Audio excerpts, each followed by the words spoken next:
Today's daf we're going to be learning is Menachot daf Yud. Today's daf is sponsored by Lisa Avshalom in honor of her father, David Bellison's 90th birthday. And still you get up every day and learn the daf. May Hashem give you continuing health and happiness. I can't wait to get to the siyum together. Thank you for all you are for me. Today's daf is sponsored by Razi Jaffe in loving memory of her mother, Dita Mulrad, Jo Befega Bat Menachem, who passed away 10 years ago. Not a day goes by that we don't think of her and quote her sharp witticisms and life lessons. She generously devoted herself to family and community. We're going to get started with a quick review of what we're up to. We started from the Mishnah, where we saw that there was a machloket between Rabbi Eliezer and the rabbis about a case where somebody has a machshevet pigul, but there's something a little different about it, which is to eat something that's normally burned or to burn something that's normally eaten. So the classic position that we saw in the previous chapter was the rabbi's position. This is totally kasher. There's nothing wrong with it because that's not pigul. Pigul has to be, you intended to eat something that's supposed to be eaten, burn something that's supposed to be burned. Rabbi Elazar comes along in our Mishnah and says, oh, it's pasul. Then we add, right, then we had Rabbi Elazar said in the name of Rabbi Yochanan, what is the reason for Rabbi Elazar? And we had a drasha on the pasuk, which then led Rabbi Zera to question Rabbi Elazar and say, wait, if it's learned out from a drasha on the pasuk, it should be not pasul, which is a code word for disqualified by rabbinic law, but not really pigul. It should be pigul. And that means it's pigul, and there's karet. So, what's the answer? Comes Rabbi Asi and answers and says, oh, it's a machloket Tannaim. And Rabbi Yochanan, and by the way, he also added in his question, Rabbi Zera, when you quoted Rabbi Yochanan, you said that actually Rabbi Elazar's position is it's pasul and there's no karet. So Rabbi Asi answers, well, actually there's a machloket Tannaim about whether it's karet, and it's doraita, Torah law and karet, or whether it's rabbinic law and not karet. And to prove it, he brought this braita. And he said, look at this braita. And within the braita, there were two cases. One was the classic case that we just talked about in our Mishnah, to eat something that's burned, burn something that's eaten. There, it just said simply, there's a machloket. And in the second part, Rabbi Yehuda and Rabbi Elazar had this disagreement about a different case, lahaniach midamo lemachar, to leave some of the blood for tomorrow. We're going to focus today on the fact that it's some of the blood, not all the blood. But if your thought is to leave some of the blood for tomorrow, so Rabbi Yehuda said pasul, Rabbi Elazar said there's a machloket, and then we said, but what can Rabbi Yehuda mean pasul if not there's a machloket also? Because the rabbis certainly wouldn't be more strict in the case of to leave it, because it's not even a pigul language. So if they permitted in the first case, they'll obviously permit the second case, in which case he says there must be the only difference of opinion between them is one says karet, one doesn't say karet, and there's a machloket tani. That was a very nice way of understanding that braita. But the Gemara is going to completely reject that understanding. I'm going to be left with, there is no Tannaitic debate. And in fact, Rabbi Eliezer actually only holds that it's midrabanan. And then we're going to have to figure out, the Gemara is not going to relate to this, but we'll show exactly what happens. From a little Rashi, we're going to read back from the beginning on the Mishnah. But we'll leave that till we get there. What we're now going to try to establish, and this is going to take us till the next Mishnah at the bottom of Yud, we're going to establish, and then it's going to be establishing it, and then a bit of a thing about it, a tangent about it. We're going to establish what that Mishnah means, and we're going to show in the end that everybody thinks that Rabbi Eliezer thinks that it's only pasul midrabanan, by rabbinic law. So we're going to start with the words lo, near the bottom of Yud Zayin a bit. No, don't read the braita the way you read it. Tikule alma karet leika. Everybody agrees there's no karet here. Rabbi Eliezer, even though he disqualifies, it just means disqualifies. He doesn't think it's pigul by Torah law. You thought there were two Tannaitic opinions, Rabbi Yehuda and Rabbi Elazar. Now we're going to learn there's actually three. Tanakama, who appears really only in the first part, who says, in the first case, the classic case, like our Mishnah, eat something, burn something that's normally eaten. Tanakama samar b'halach pligi. Okay, they both disagree. Right? They disagree in that case. We know of that from our Mishnah. Lahaniach divrei kol kasher. Now he doesn't even comment in the second part of the braita, because to him it's obvious that there's no machloket and everyone agrees that it's totally fine. So he doesn't even need to comment on it because he thinks it's kasher. Okay? Or I don't know if he doesn't need to, but he doesn't appear here, but he thinks we're basically creating something that doesn't say so in the braita. We're going to assume that he thinks that everyone thinks in that case. If you think I'm going to leave some of the blood over for tomorrow, that's completely fine. Now I want to talk about the sum of the blood because we didn't really focus on it yesterday. If I leave over all the blood, well, that's completely improper because I can't leave out, right? Forget about a machshava. Right now we're just talking about actually doing it. Obviously the braita is talking about I had a thought that I'm going to do it. If I leave over all the blood till tomorrow, it's a problem because that means I didn't sprinkle the blood, right? So if while I'm slaughtering, I think I'm going to leave over all the blood for tomorrow, that's a bad thought. okay? Because that action would be bad. Now, it's not exactly pigul because it's not a language of achila. And there's a machloket in the Mishnah in Zvachim, in Daf Lamed Vav, between Rabbi Yehuda and the rabbis about whether that, obviously they all agree, if I actually leave over all the blood tomorrow, it's disqualified. The question is if I leave over if I have a thought that I'm going to leave over all the blood, is that going to disqualify the korban? Because it's not pigul, because it's not about eating, but it is something that's disqualified. So Rabbi Yehuda thinks that basically the korban is going to be disqualified, like pigul. The rabbis say, no, it's not. But within Rabbi Yehuda, who says this, that's only if you leave over all the blood. What if you leave over part of the blood? Part of the blood I actually could theoretically leave over. As long as I put the blood on the altar today, I use some of the blood to put over on the altar, then all of the blood, the rest of the blood, I could actually leave over till tomorrow. Nothing happens, right? Because I already did my mitzvah. So that's what they have this machloket about. So the rabbis say it's completely kasher to have a thought about leaving over part of the blood. I want you to see the language. It says, laniach mi damo lemachar. Some of the blood till tomorrow. So that's Tannaitic. Tannaitic says there's no disqualification whatsoever. Rabbi Yehuda savar b'hanach pligi. He says, okay, the first case, he agrees with Tannaitic. They argue in the first case. We all know that. That's our Mishnah. Lahaniach divrei hakol pasul. Now, he is strict in the case of laniach and says, even chachamim, who in the classic case of pigul think it's kasher here because you mixed, the thought of this with, you mixed your eating thought with eating something that actually doesn't normally get eaten. That for sure, there's a machloket. But in lahaniach, if you're going to leave some of the blood over till tomorrow, for sure it's pasul. Now, why? Now, remember we're Rabbi Yehuda. He's the one who says against the rabbis, he thinks that in a case where I say I'm going to leave over all the blood, I'm going to disqualify the korban. So it comes and says, my taima, gzera miksatamo atu koldamo. I'm making a gzera on some of the blood. If I say I'm going to leave over some of the blood, I'm going to say that midrabanan, it's disqualified by rabbinic law, because in a case of all of the blood, I think it's forbidden by Torah law.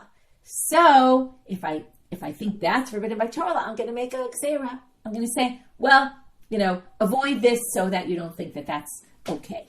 So if I say I'm going to leave over part of the blood and we say, oh, that's fine, people will think, if I think we're going to leave over all of the blood, it's also fine. So because of that, he is actually strict here and thinks even the rabbis, in this case, will forbid based on this rabbinic law. Okay? And now we have to show how we know that he holds that all of the blood will be disqualified by Torah law. Well, there's a braita, and this came up in Zvachim Lamed Vav in that Mishnah, where it shows the discussion between Rabbi Yehuda and the rabbis about their positions, about if you say all the blood, is it going to be disqualified, right? If you have a thought, I'm going to leave over all the blood tomorrow, will be disqualified.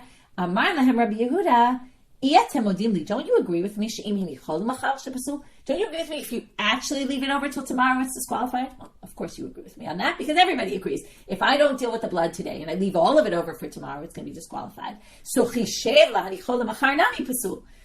he says, well, just like if I leave over the meat till tomorrow and I don't eat it, and I have a thought, I'm going to leave the meat till tomorrow, it's pigul. So wouldn't this be also disqualified if I think I'm going to leave the blood till tomorrow, and that's completely going to be disqualified? Then don't you think, right? So if I actually leave it over, it's disqualified. That would mean if I have a thought to leave it over, it's disqualified. So that shows us that Rabbi Yehuda's position. That's just his retort to the rabbis. Shouldn't you agree with me? Now, obviously they say no. But his thinking is that pigul kind of extends to any kind of case where I have a thought about doing something that's completely disqualified, which means it's Torah law, which means that if that's Torah law, then there's a reason to make a gzeira on mikzatam, if I have a thought to leave some of the blood over. Okay, now we're up to the third. Remember, we said shalosh machloket b'davar. So Tannaitic holds, we're going to skip the first part. The first part, obviously, everyone holds the machloket. They only really argue in the second part of lahaniach. We have Tannaitic on the one hand who says, if you think I'm going to leave some of the blood till tomorrow, it's completely fine, according to both opinions. Rabbi Yehuda says it's completely disqualified, according to both opinions. And what's the only option left? It's a machloket, right? And that's what Rabbi Elazar says. If you remember, in the braita, what does he appear as saying? Remember, Rabbi Yehuda, I just want you to go back to the language of the braita. All the facts we had about lahaniach was Rabbi Yehuda says posel, which at first we thought can't be, he thinks the rabbi is disqualified, which we just proved, no, he does. Posel means everybody's posel. Tannaitic, who don't appear at all, we assume means everyone says kasher. And Rabbi Elazar was the one who said, af bizo machloket. This is also a machloket. So now we're going to read that. After Rabbi Elazar lamemar, af bizo Rabbi Eliezer posel v'chachamim machshirim. Okay, he thinks it's the same machloket in lahaniach as it is in le'echol. Okay, now, because we got into this, we're now going to get off on a tangent by really, it's not even a tangent, really. Well, we're going to get off on a tangent, but we're going to get off on a whole interesting story. But we're going to question the assumption we made about Rabbi Yehuda. Rabbi Yehuda lahaniach midamo lemachal divrei hakol pasul. Now try to keep this in your head. It's going to be difficult because we're going to go into a whole story, and we're going to have to remind ourselves where we got to, where we came from. But this is the line we want to raise the difficulty on from our story. Right now, we're assuming that Rabbi Yehuda holds, that's the assumption of this explanation, that Rabbi Yehuda holds to leave over the blood till tomorrow. If you have that thought, everyone agrees it's disqualified. It's not a machloket between Rabbi Eliezer and the rabbis. And what we're going to end up trying to show from this story seems to indicate that he thinks it's a machloket. Okay, Rabbi Yehuda. Okay, not to confuse Rabbi Yehuda haNasi. They're two different people. Rabbi Yehuda is Rabbi Yehuda bar Rabbi Eli, and Rabbi Yehuda haNasi, they both come up in the story. So one is actually physically there and one is only mentioned in words. Okay, his opinion. But don't confuse them. Rabbi Yehuda bar Rabbi Eli was actually a teacher of Rabbi Yehuda haNasi. Okay, and this story is fascinating, and there's you can read flashback on it of Shuli Mishkan this week. Very interesting about Rabbi Elazar ben Shammua in general, who's this tanna who appeared in the Mishnah, Rabbi Elazar. He's Rabbi Elazar ben Shammua. And really it gets into, or possibly has something to do with a debate about, now it doesn't say this explicitly, but Rabbi Lau takes it there. Shuli actually quotes him in her article, but he takes it there as this is a bit of a conflict about Rabbi Yehuda haNasi's putting together the Mishnah. Okay, and Rabbi Elazar ben Shammua, perhaps his disagreement with the way, it's one explanation, I think it's a fascinating one, with his explanation of Rabbi Elazar ben Shammua's disagreement with how Rabbi Yehuda haNasi, like what he's doing when he puts together the Mishnah. He doesn't seem to agree with it. So anyway, we're going to get into the story. It's really an interesting story. If you're interested in reading about it, so in Rabbi Lau's book, in the Sages, it comes up in volume 3. Yeah, volume 3. Both in the section about Rabbi Elazar ben Shammua and in the section about Rabbi Yehuda haNasi is putting together of the Mishnah. So let's get into our story, and then we'll see how it relates to our situation. Okay, remember, all this was to prove that Rabbi Eliezer, this is, again, just to keep you in the context, even though we're far from this at this point, but it was all to show the machloket between Rabbi Yehuda and Rabbi Elazar wasn't karet, not karet, and therefore it seems like nobody thinks that Rabbi Eliezer thought there's karet. Okay, also don't confuse Rabbi Eliezer and Rabbi Elazar. There's a lot of things to get confused about today in the names. But Rabbi Eliezer, in our Mishnah, when he says pasul, he means rabbinic, okay, and not Torah law. And then we have to resolve at the end, which the Gemara is not going to do, but I will help you with on that before we finish, which is, well, if you learned it from the pasuk, right, he obviously doesn't learn it from the pasuk then. So why does Rabbi Eliezer posel if he doesn't get it from ha'chol yachel and the connection of the achilot that we talked about yesterday? Okay, so let's get into our story with enough introductions. V'hatanya, Amal Rabbi. Rabbi Yehuda haNasi was telling a story, and he says, K'shalachti lematzot midotai etzel Rabbi Elazar ben Shammua, va'amira lematzot midotav shel Rabbi Elazar ben Shammua. Okay, two versions of what he was going. Rabbi Yehuda haNasi was going to Rabbi Elazar ben Shammua. This isn't so important for the story at all, but it's super interesting historically. And that's why I said this is what Rabbi Elazar talks about, and it connects with some other stories that Tosfot even quotes one of them. Some other sources. There's also a Yerushalmi on it. Rabbi Yehuda haNasi goes to Rabbi Elazar ben Shammua for a particular purpose. Either, according to the first version, it's lematzot midotav of Rabbi Elazar ben Shammua, which Rashi explains means he went leida mitzvei talmudai v'lish'ol sveikotai. He went to get information. He wanted to say, like, okay, there's some things I don't know. There's some things I want to square away while I'm putting together the Mishnah likely. And I want your opinion, right? What do you think Rabbi Yehuda haNasi did in general? He canvassed people's opinions, right? That's why he brings this one's opinion, that one's opinion. He wanted to fill in some gaps he had. So remember, Rabbi Yehuda haNasi didn't do the whole thing. He did an editing job. What does a good editor do? Goes and checks, what do you say about this? What do you say about that? Now, if you take a jump forward, or jump to the side and look at Tosfot in Dibor Matchil Ad Echad quotes toward the middle, where it says Yevamot Daf Pei Daled in parentheses, Amar Rebbe, quotes the Gemara in Yevamot, Kshalachti Lamot Torah Etzel Rabbi Elazar ben Shammua, Chavlu Alai Tamidav Ketar Negolim Shel Beit Bukia, I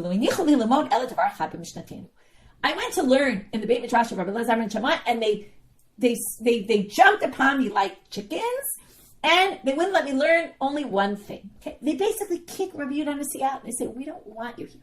Okay, and that's this whole thing about perhaps he didn't like the way he didn't want his job of what he was doing in the Mishnah. And Rabbi Elazar and Shammua is very rarely quoted in the Mishnah.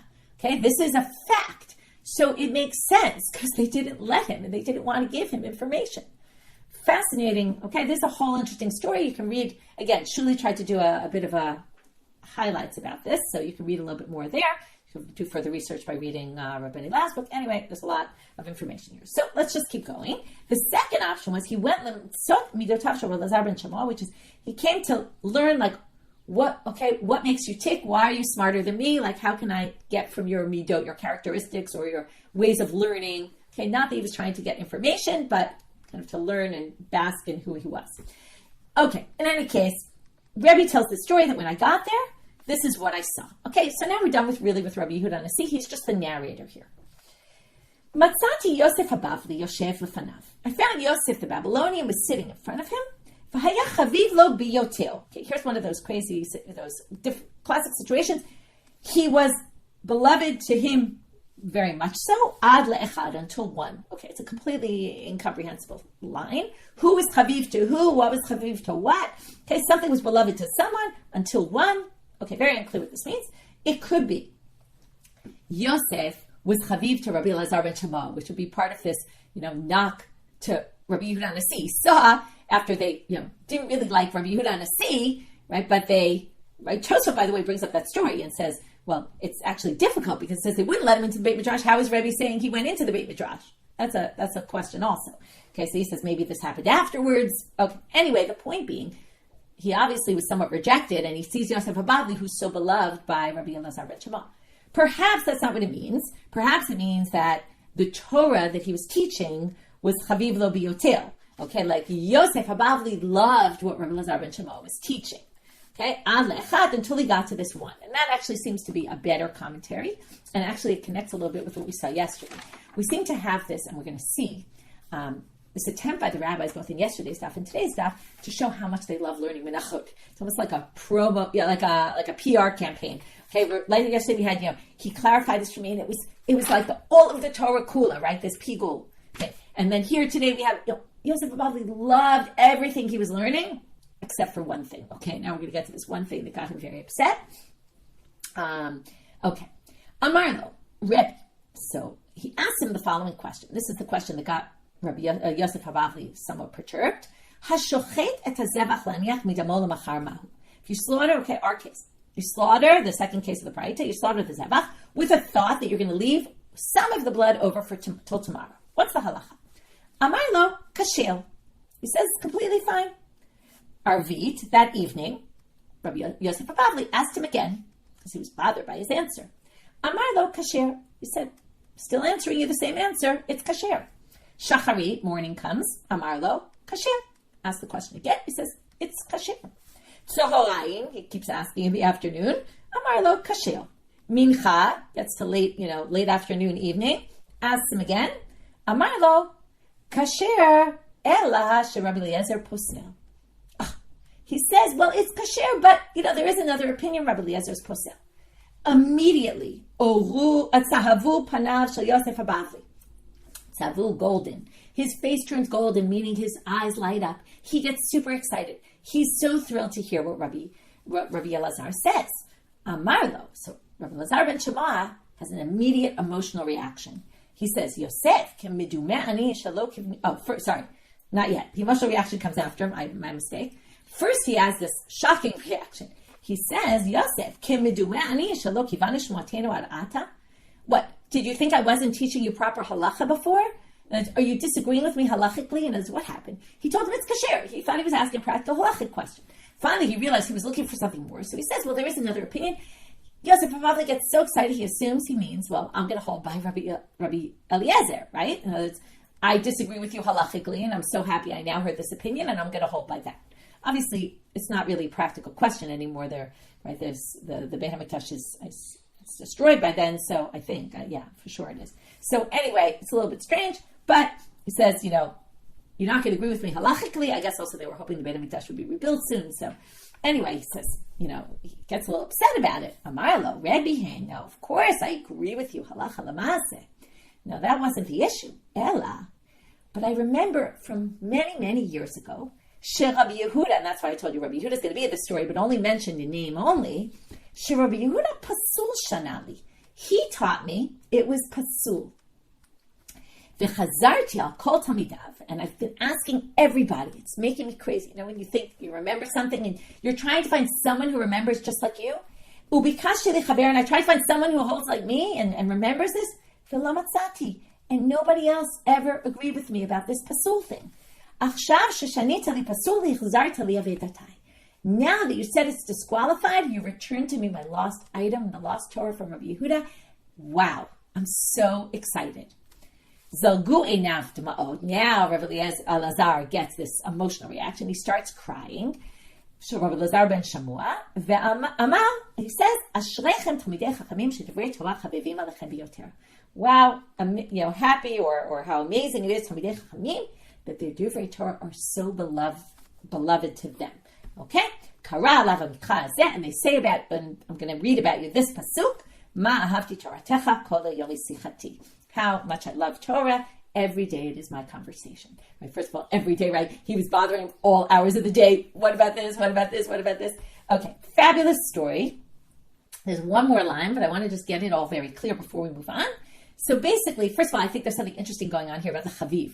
He ends with the chaviv, right? How much the Torah is beloved on you. Started with he was chaviv lo, right? And Rabbi Yehuda haNasi was not.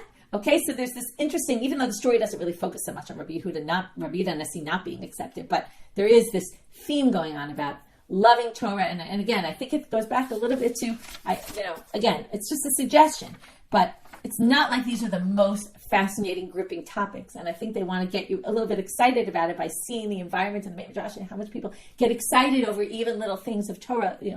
Maybe they're big issues. I mean, machshav is a very big issue, but, menachot. Anyway, I think it's a bit of a pick me up. Okay, for all you tough learners, I know this doesn't sound so exciting, but you can really get excited about this material.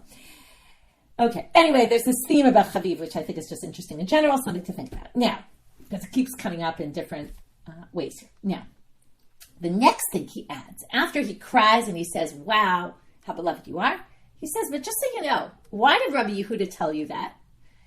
It's not because he paskined that way, like Rabbi Eliezer. Rabbi Yehuda beno Rabbi Eli. Rabbi Yehuda is the son of Rabbi Eli. Rabbi Eli talmido Rabbi Eliezer. And Rabbi Eliezer was the rabbi of his father, basically. And that's why he said it. Now, I think the chaviv issue comes back here again. He mentioned his opinion when he taught it to you. He taught you Rabbi Eliezer's opinion because he had a certain respect, this connection to Rabbi Eliezer, and therefore taught his opinion. But it's not la halacha, okay? There's the rabbis. Even he didn't think it was la halacha. So now, Lafichach, Shana Lecha Mishnat Rabbi Eliezer. That's why he taught you the Torah of Rabbi Eliezer. Because he had this certain respect for him, or love for him, connection to him, but through his father. Okay, now, what does this have to do with our story? I told you we're never going to remember this when we get back to the end. Well, we're trying to prove, we said in the previous section, that Rabbi Yehuda holds that everybody thinks it's pasul, not that it's a machloket. So now, we're assuming whatever he holds, the way we understood this braita, is what he taught Rabbi Yossi Abavli. So we're going to say like this: Isal kadatach divrei hakol pasul atniya. If you're right that that's what he held, then that's what he taught Yosef Abavli. That everyone thinks it's pasul. Well, then something in the story doesn't jive. Then he didn't really return his lost item. How would he have returned the lost item if he said Rabbi Yehuda's position, which is everybody agrees pasul? But that's not what he said. He told him it's a machloket, right? Rabbi Elazar said it's a machloket between Rabbi Eliezer and the rabbis. That's not what Rabbi Yehuda taught him, so he didn't really return his lost item. Returning his lost item would be to say, there's an opinion that says that everyone agrees that it's pasul. That's not what he said. He just said Rabbi Eliezer. But Rabbi Yehuda said, everyone thinks it's pasul. So that's the difficulty. That's why we brought this whole story. So then they say, wait, elamai, kasher for Rabbi Eliezer posel. Okay, well, what's the alternative? The alternative is what you're trying to say in raising this difficulty, that Rabbi Yehuda is basically saying it's a machloket, okay, between Rabbi Eliezer and the rabbis. Well, then a different line doesn't make sense. Ihachi mai hamipnei. Mipnei, right? Remember now, what's that the line? When he says, why did he teach you Rabbi Eliezer's position? Because he had respect for him, right? Now, plugta, ananami, plugta kamatninen. Now, if he said that he told you Rabbi Eliezer's opinion, right? But really it's a machloket, well, then ananami, plugta kamatnina. We also said it's a machloket. In other words, just one second. Now I just got stuck for a minute.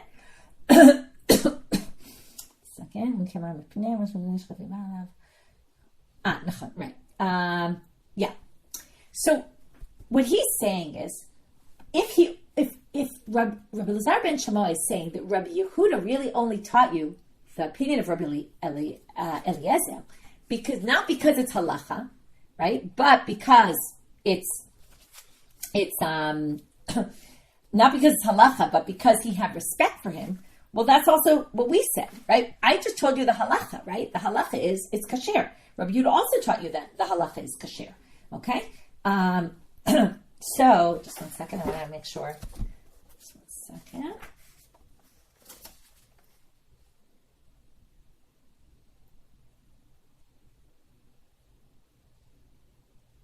Right. The point being that Rabbi Yehuda didn't say anything different. In other words, if he's saying Rabbi Yehuda only taught you that because it was halacha. That was the halacha. Not because it was the halacha. I also taught you the same thing. So, why are you so enamored by, that's what Rabbi Yehuda taught me, but I also taught you the same thing. Anyway, so now he says, Ela, hichzarta li avedatai. So now Ela lo olam, divrei kol pasul atni. So now we're going to go back because the second option didn't really work with the line. He only taught you this because, right, he didn't really hold halacha l'maaseh that way. And then that's no different than what Rabbi Elazar was telling him in the first place. So now they said, so we're going to go back and say the first. It really is divrei kol, and it really does confirm what we said in this second opinion of shalosh machlokot b'davar. Rabbi Yehuda really did teach divrei kol pasul.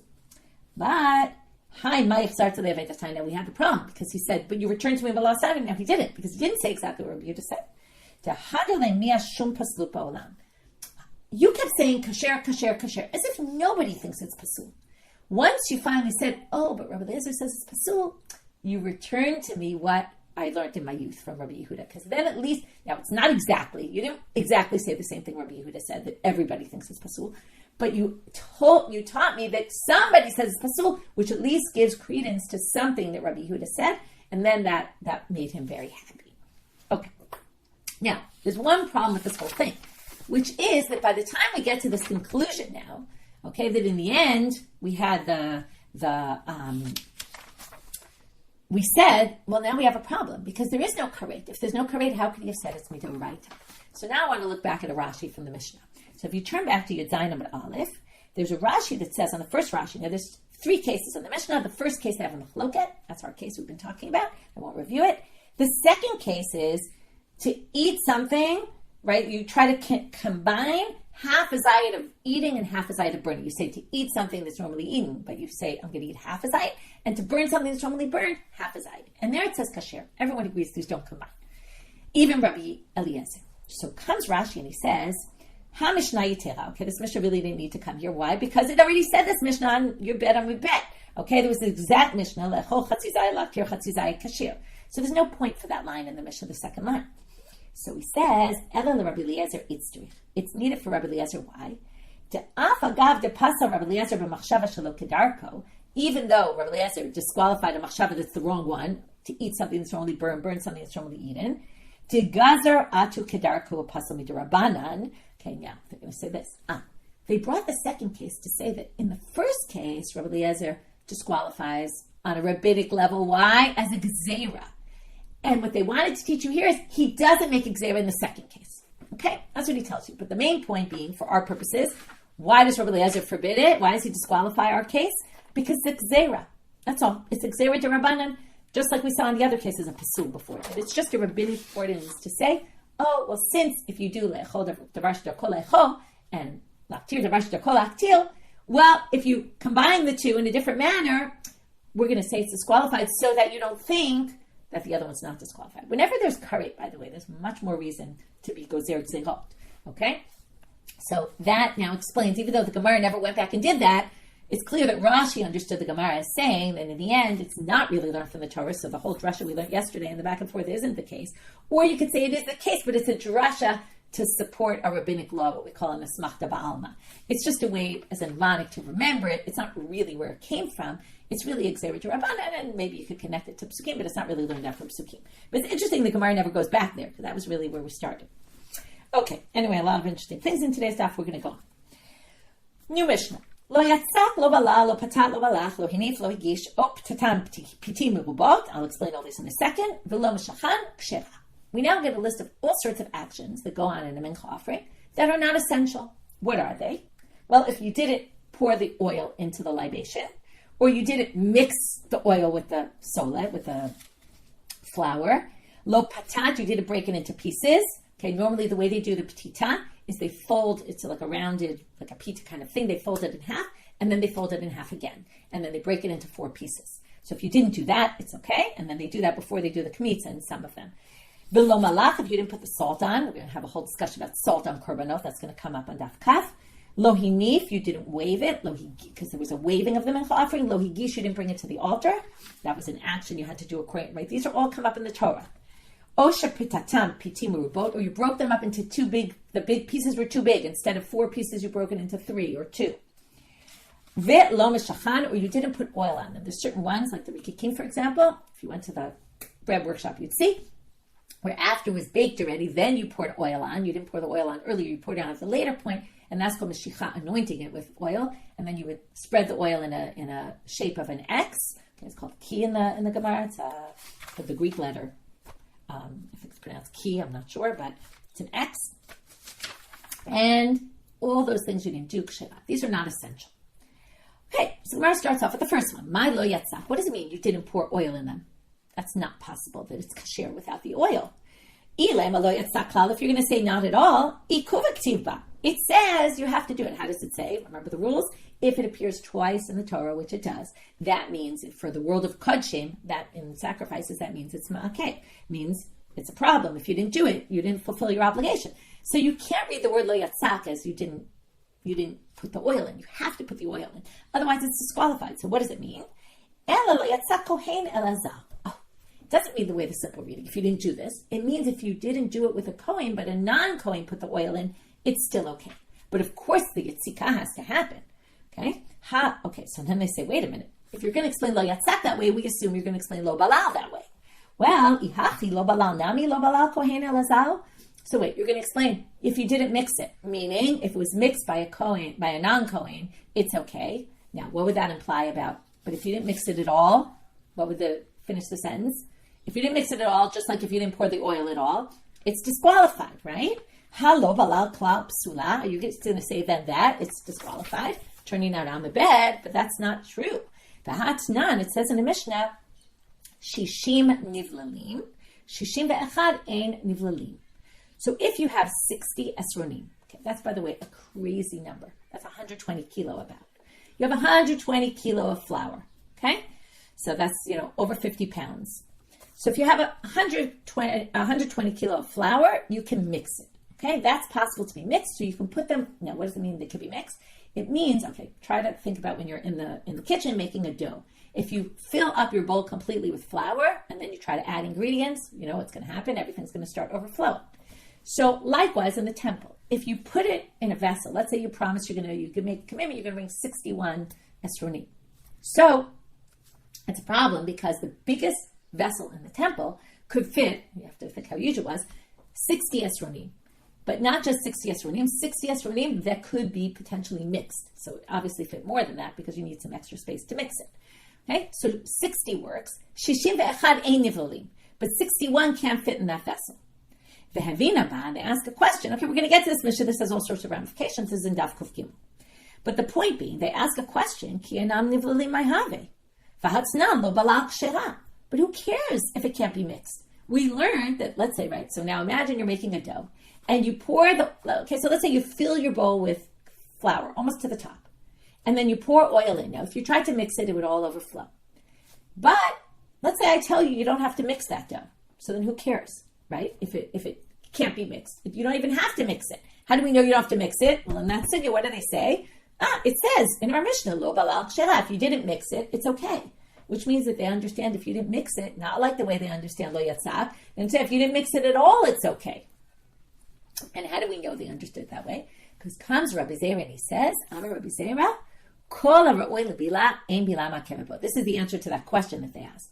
Who cares if they can't be nivlalim? You don't, right? So why do you have to say this limit is 60 because only 60 can be mixed? You don't even have to mix it. No, because Rabbi Zera says, very famous halacha, kol ha'ra'oi lebila ein bila ma'keveh bo. Anything that can potentially be mixed, even if you didn't mix it, it's not going to prevent you from doing it. But if you can't mix it, then it's a problem. Okay? This is a very fascinating concept.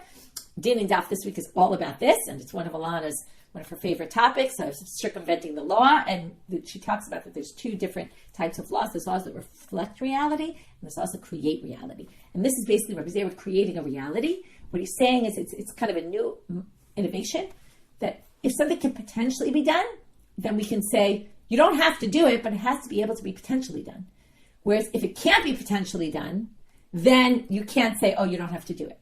So you don't really have to mix it. But what do you need? You need it to be potentially able to be mixed. So that's why you can't put more than 60 in this vessel, because it won't be able to be mixed, even though you don't actually need to mix it.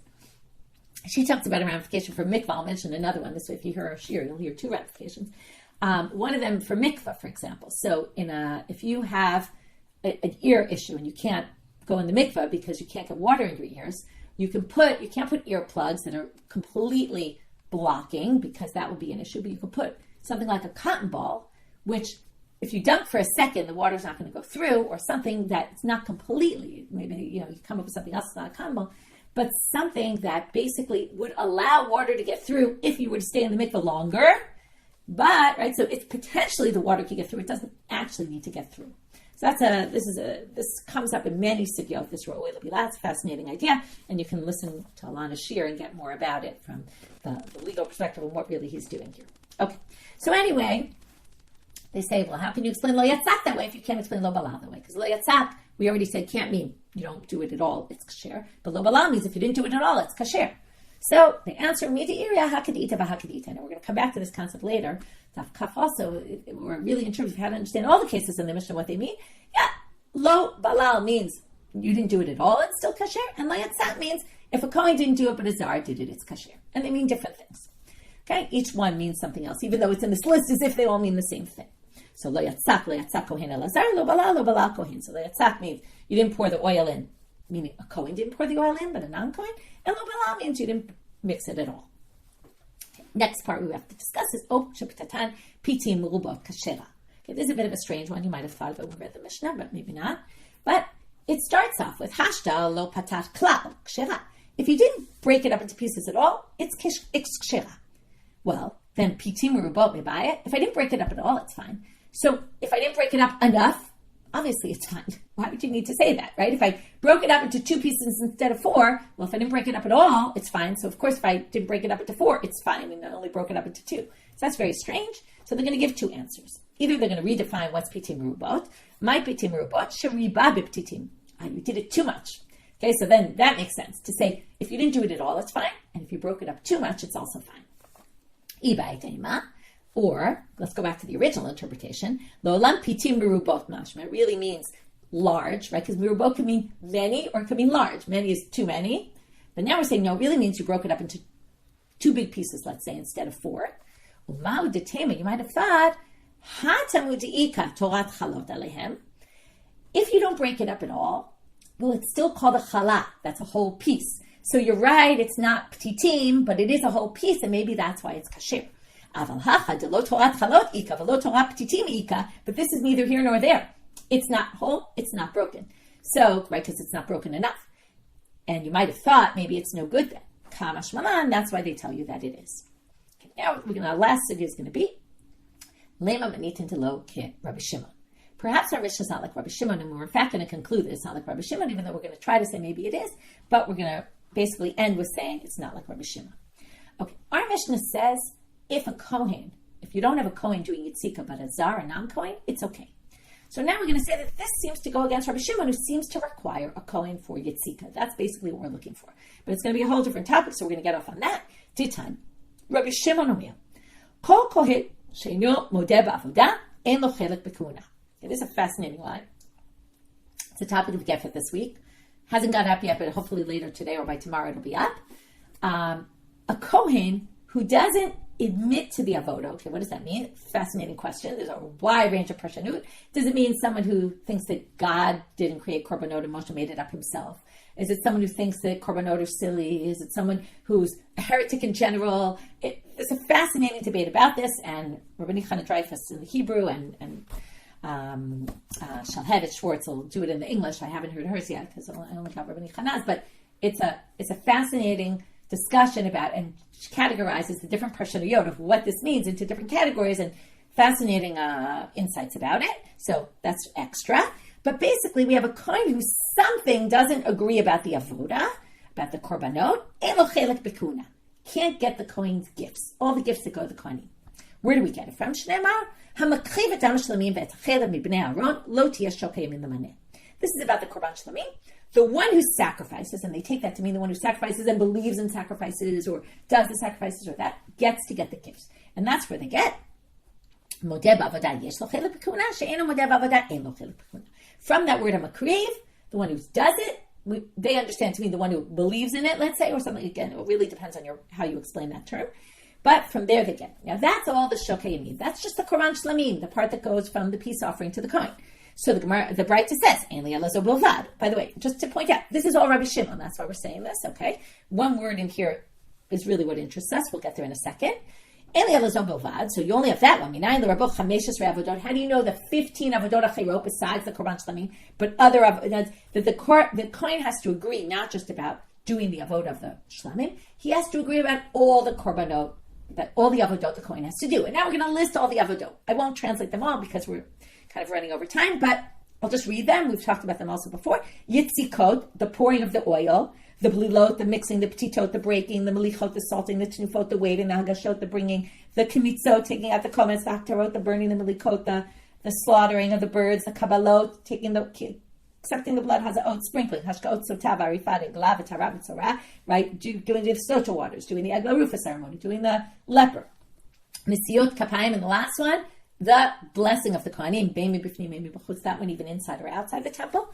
Minayin, how do we know that if you don't agree with all those things or do them or however we define this word, but this term modeh, minayin, that you're not going to get the no kuna, tamud lamar, mi b'nei Aharon, because it says in that same pasuk, hamakriv et dam shlamim ve'et chelav mi b'nei Aharon, we know it's the b'nei Aharon. Why do they add those words?